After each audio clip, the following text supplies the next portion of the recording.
Hello, and welcome to today's webinar. This is the first webinar in our series on measurement, and I'm excited to have our amazing CTV expert, Walker Linares from the TradeDesk with us. And for those of you who don't know me, I'm Erin Martin, the VP of Marketing here at Netsertive. We have an action-packed 30 minutes of content for you, so we're going to jump right in and know that we'll be sending out the deck and the recording afterwards. And we are going to try to get to some of the questions at the end if we have time. So enter those in the QA window and we'll see if we can get to them at the end. And a quick note about Netsertive. We're a marketing technology partner who can help you execute localized digital marketing at scale. We have over 100 franchise and multi-location brand partners, and we absolutely love what we do. So if you want to geek out on digital marketing, definitely hit us up. We're really passionate about helping you scale and grow your systems marketing in the most efficient and smart way. All right, so Walker, to kick us off, let's talk about some targeting and reaching local consumers. I know this is a really huge topic where we could probably talk for days about the different capabilities. So I was wondering if you could share a little bit more on the advanced targeting capabilities that we should be aware of when we're kind of looking through that lens of specifically location-based targeting and reaching local consumers, and like how you think about that. Yeah, definitely. I think what's super exciting is, CTV really is a great spot for this type of execution, right? It's a good medium, and there's just new tools. And so starting at kind of the top of the audience-based targeting, right? Within connected TV, and we'll talk a little bit more about the guts of how it works in a minute. You can target a single household. So unlike the way you used to buy TV, where you're now buying more of a larger subset of an area, or a zip code or a DMA, you can be super specific and use audiences that matter to you. Obviously, this can go broad, but you can use so many things, whether it's something as simple as, kind of age and gender, or, people who have visited your website or have, signed up for your email, and all kinds of hybrids of them, lots of interest-based stuff, things that are interested in this or previous purchasers, and then retargeting, right?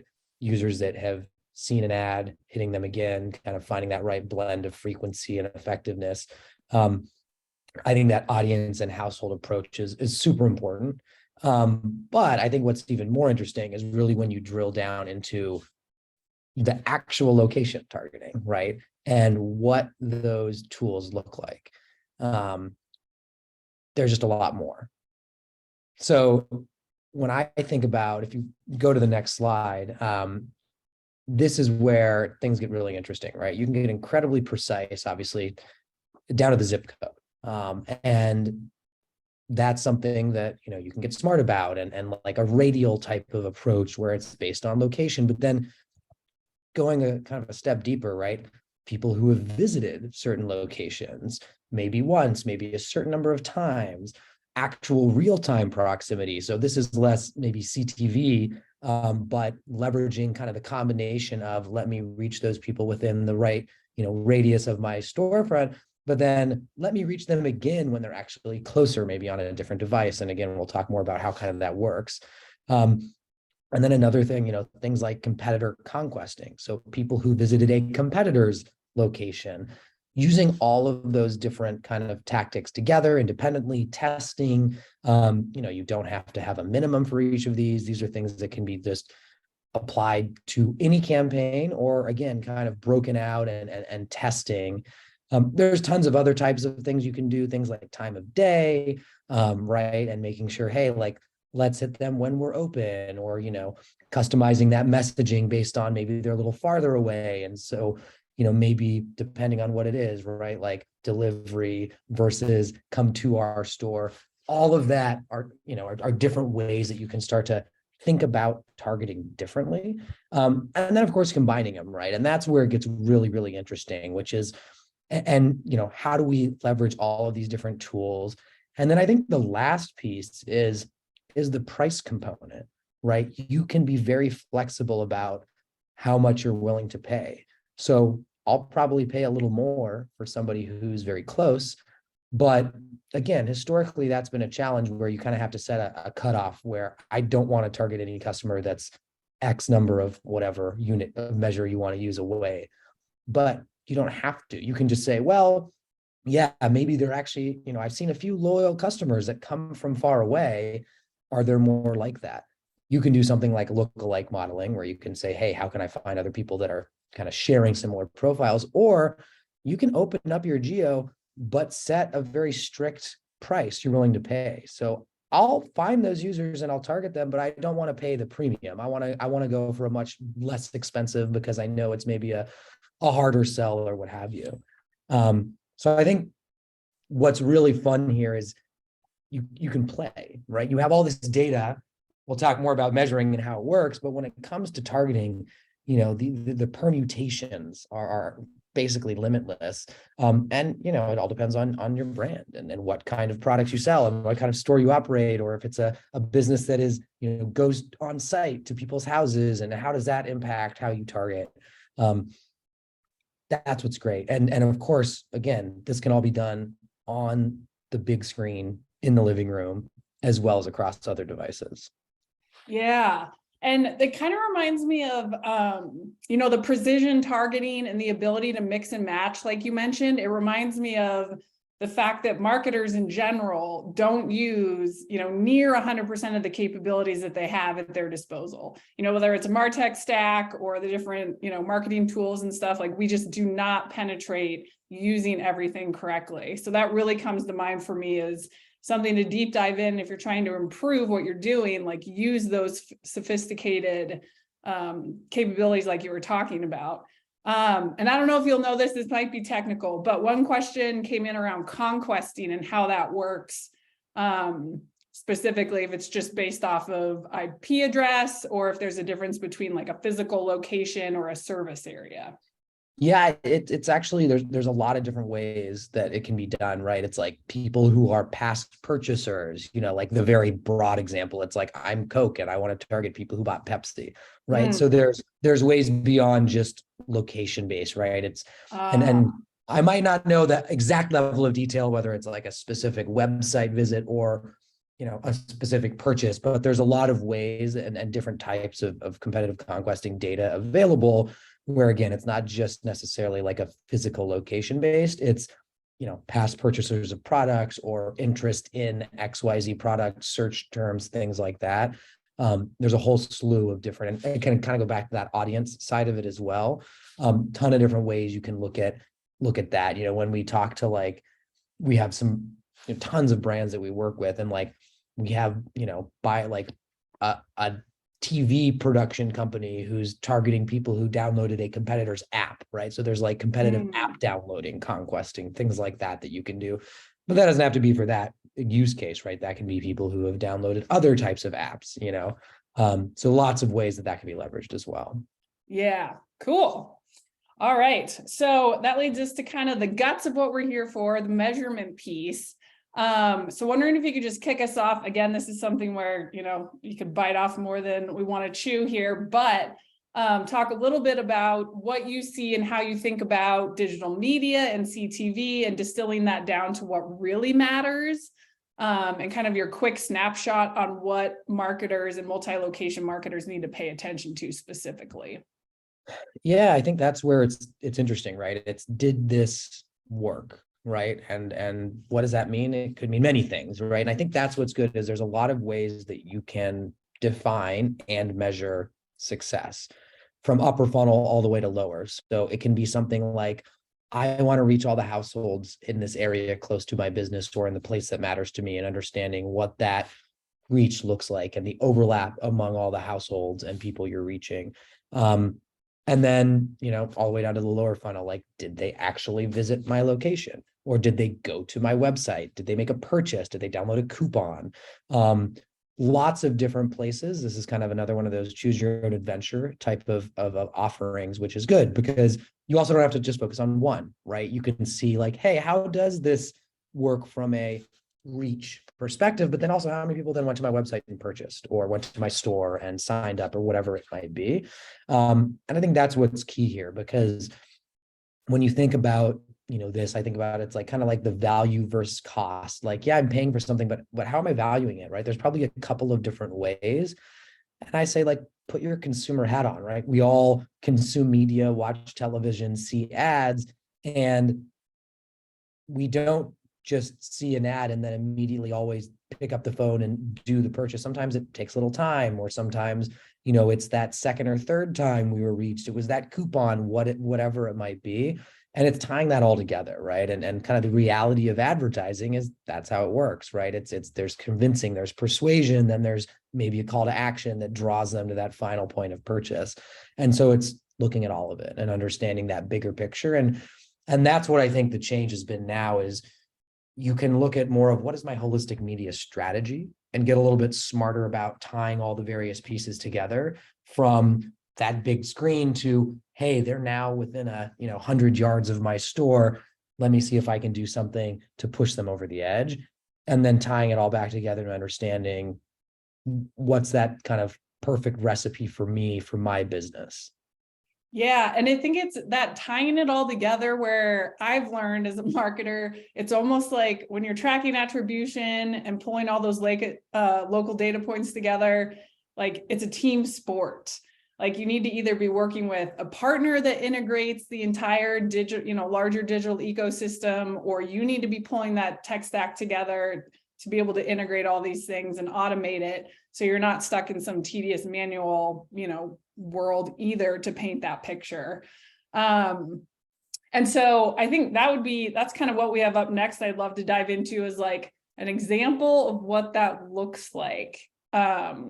Especially like closing that loop when it comes to online to offline, and like a specific example, if you could break it down. Yeah. So this is where it gets fun, right? I think like this is the bigger, more complicated version. The very easy example that I'll just give first before I really dive into this is I watch an ad on my TV and then I go on the website and I do an action that matters, whether it's sign up or buy, whatever it might be. That's kind of the simplistic way of thinking about it, right? That's something that you can do, which is somebody saw an ad on the big screen. You don't buy stuff on the big screen. I mean, you can, I think, but I don't think we don't really see it. That's not how, maybe in the future that'll totally change. Yeah. But at least for now, that's not how most of us kind of operate. You're either going to a store or maybe your phone or your computer to do that kind of purchase or kind of, again, thing that counts towards attribution. But that's really where it gets interesting, because again, usually it's not just, oh, I saw this ad and I'm going to immediately do something about it.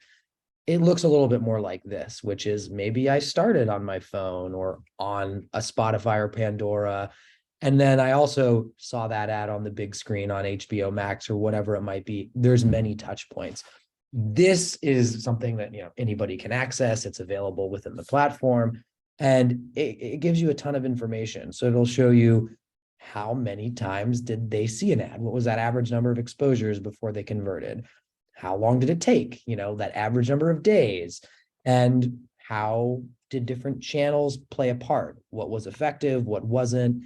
What was more effective? What that blend looks like? And this is where, we've seen different examples of what works depending on the brand. But usually, I mean, pretty much always, it's a better together, right? Where we know TV is incredibly effective, but we saw when a client ran, and there's some case study, I don't think we included it here, but I'm sure we could dig it up. When a client ran connected TV and display, when they did it together with a cohesive strategy, it was significantly more effective than either in isolation.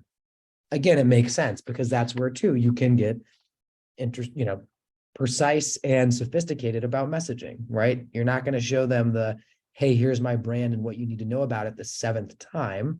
Maybe you show them something more complicated or try something new that's a little more precise, or again, offer up some sort of coupon or incentive, and then see how that works. And I think that's where all of this has kind of come together, and it's like the future almost that we're here, right? For me, I joke, I've been in this industry now for like a decade, and this is kind of what we were building towards, which is, how does it all tie together, right? We're in this digital world of people consuming media across all these different devices on all these different places. And, as a consumer, I always joke, like, you don't really care. Like I'm either trying to read this article and so I'm going to go on my phone because I'm on the go, or my computer because I'm on that, or I want to watch something. And do I care if it's on HBO or Paramount Plus or Sling? Like, not necessarily. Like my wife's like, can I watch The Housewives? I'm like, yeah, go there for it. She doesn't care where it is, right? She needs her fix. And same, right? Sports, whatever. Like I'm big into that. Yeah, what is this on? Is this on which channel? Again, you're looking for your content. And so that's where this is super helpful and can kind of start to also help you understand how maybe that content also plays a role, right? Are there areas that are more effective? You know, sports is a great example. I don't think we kind of are diving into it a ton today, but it's something that you can buy in every major sports league with minimums for any brand. And not Monday Night Football anymore, but Monday Night Football, there's NBA basketball, there's all of the big ones. There's a ton of small ones like World Surf League and MMA, like anything, really anything you can imagine. And we've seen some great success stories, right? Where we've seen some very small local brands be able to say, hey, look, I showed this consumer an ad. There was one example on like the college football championship game, and they went to my website and then purchased within like a day.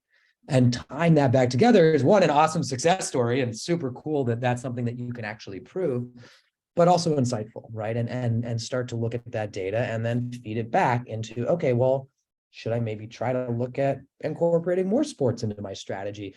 Maybe it's a slightly higher price point than some other, connected TV inventory, but if I see it's working that much better, again, maybe it's something I want to think about kind of altering my strategy around.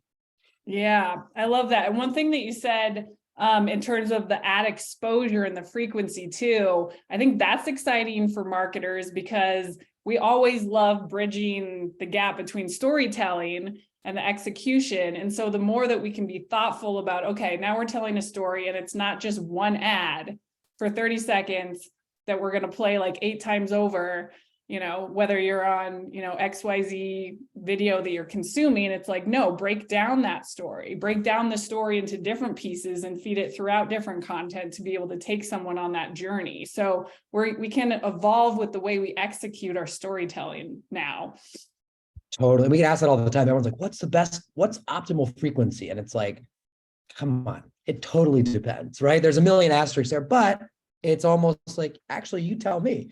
Yeah. You've got the data. Let's find out. What do you want to do? Exactly. Yeah, love it. Okay, so that kind of kicked us off. So how does it work? Yeah, the more technical side. So when you look at this ecosystem of digital, right? You have a bunch of devices you're consuming on, right? You got a TV, you got a phone, you got a laptop. There's a bunch of different IDs associated with that. And so essentially it's almost that simple, right? You're able to tie together things like a cell phone or a laptop and those identifying IDs associated with it back to the bigger household. And so because of that, we know that, and this is where the sophistication, like Warren and I can go into those level of details. I can spend like 4 hours on it and would also bring in some backup. This is a laptop that is at this household regularly, right? And differentiating between something like a coffee shop or an office and a home. There's a lot of different ways that is done. And so you're able to say, I know that this device is a part of this household, and therefore somebody saw something on this screen and then performed an action on this screen that is tied together, and it's piecing it together. I think attribution was last touch in so many ways, which is not how we work as consumers, right?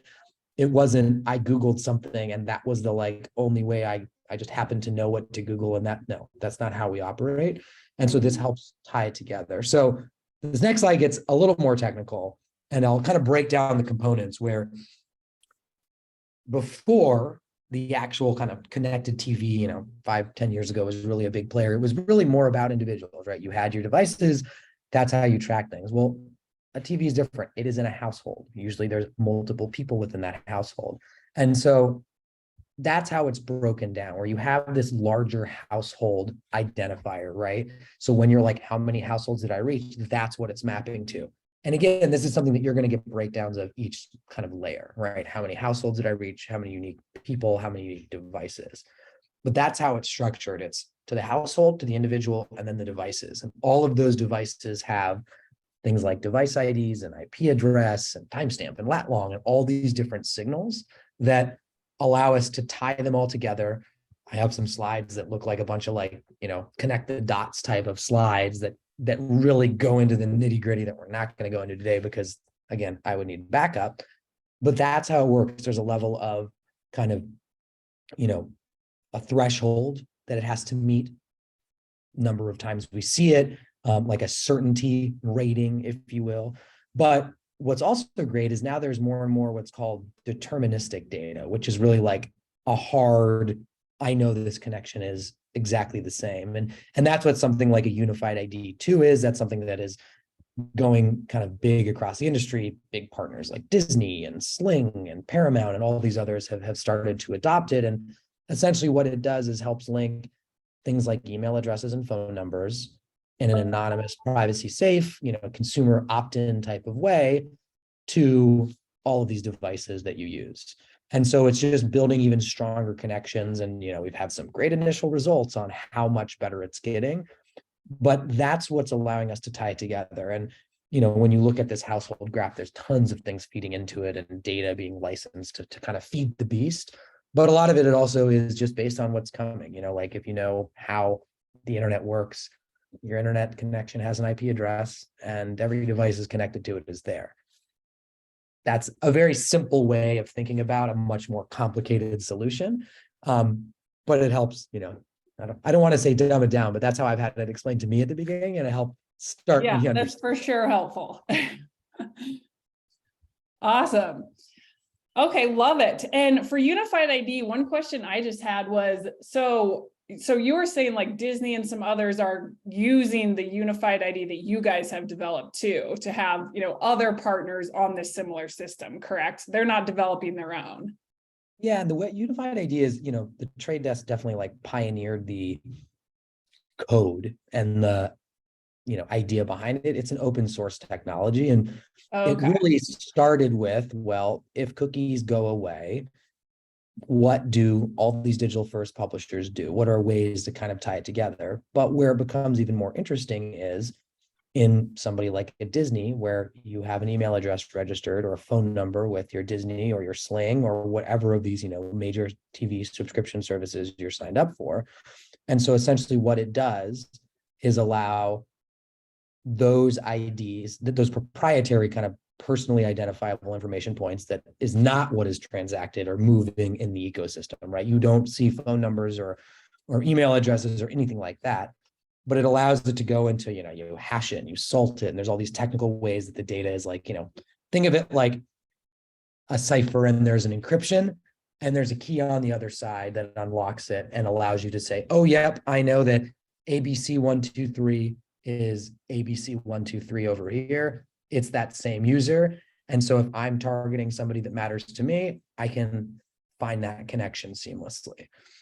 And that's what's great is as more of these players adopt it, it just means that more UID2s are going to be in the ecosystem, more deterministic links can be made, better kind of linkages, higher match rates for users that matter, helping paint an even clearer picture of what we've been talking about tying everything together. Yeah. Yep. That's awesome. Love open and not walled gardens. So I love it. That's exactly right. Yeah. Yeah. Sweet. Well, I think we've got an example up next of breaking that down of.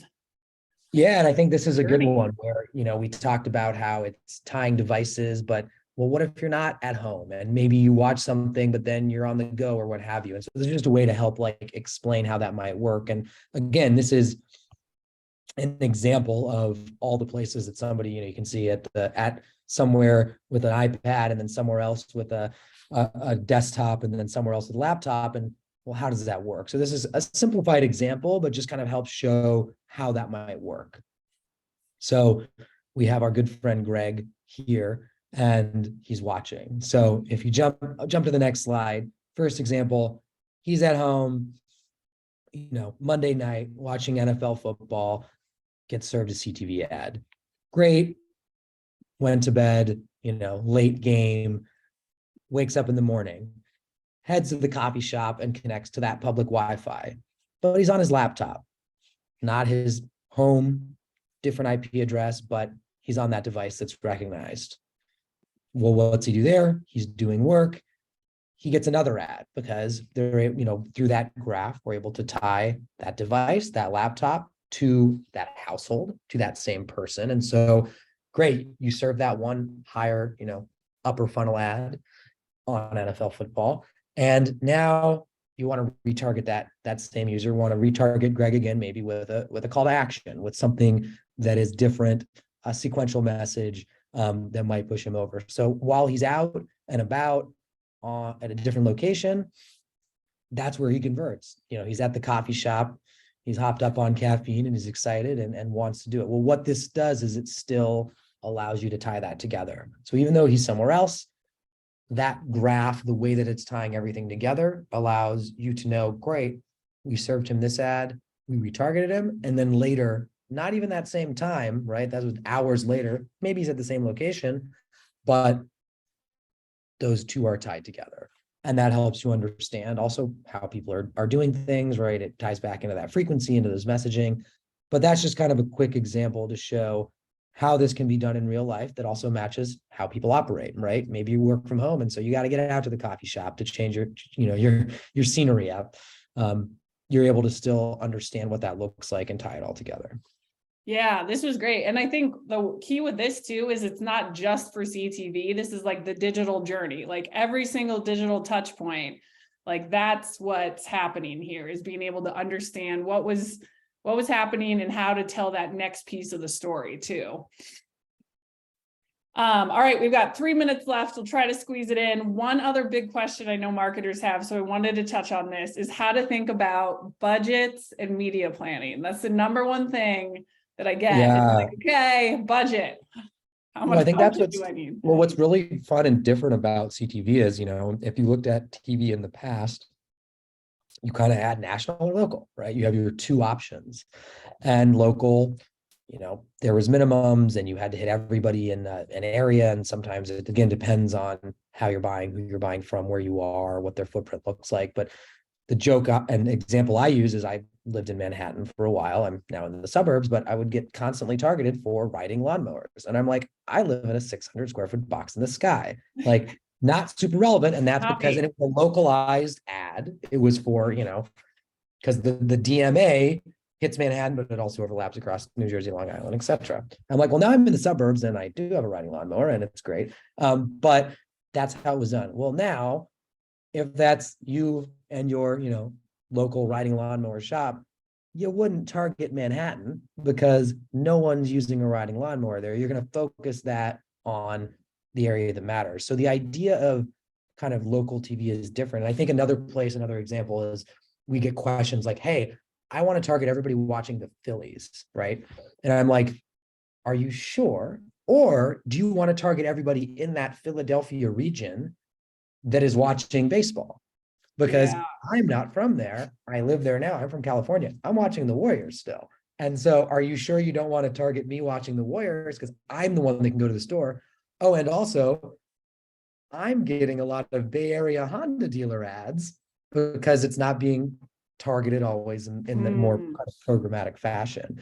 And so you can change the way you think about local and planning and buying and really set a strategy that's focused on what you want to accomplish in that area and deploying that budget a little more organically, a lot more flexibility, budget wise, not necessarily having to adhere to minimums and being able to fluctuate, saying like, let me heavy up on this medium today or this week, or if I have a sale coming up, right, let's spend more and then maybe hold off because we've seen an influx and, whatever it might be, you're, closing out some inventory sale. Tons of ways you can be more flexible with how you budget and how you plan, and not having to think as much about, I need to spend all of this budget with this specific partner, and kind of letting the data do the talking, understanding where the audience is and finding them across, the internet, which is a very large and vast place that we all consume media. Yeah. Yep. So changing the way you think about all that is critical. All right, well, we're at the half hour, but I did just want to show real quick. before. I don't think we have any questions, but show a very cool capability that we have here at Netsertive in partnership with the TradeDesk that is a localized CTV capability, or can also be applied to any video, localized video.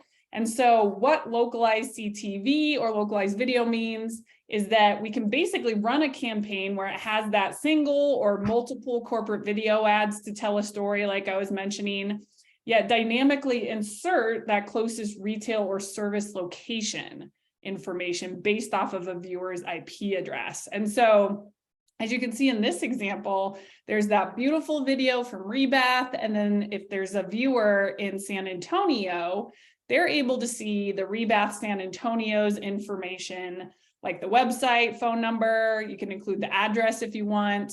And so it points them to the Rebath locations nearest them. So this is awesome in that it can kind of provide a best of both worlds in terms of the brand awareness, but also drive a local call to action for franchisees and locations. So we've been loving this, doing this with a lot of partners, and I know we're out of time. So thank you guys for joining. Walker, thank you again so much for your time. This was awesome. You'll definitely get the slides and recording after this. And like I said, if you want to talk localized digital marketing, hit us up. We love it and would love to geek out with you. So thanks again, and hope everyone has a great rest of their day. Yeah, thanks everybody. Thanks, Walker. Bye.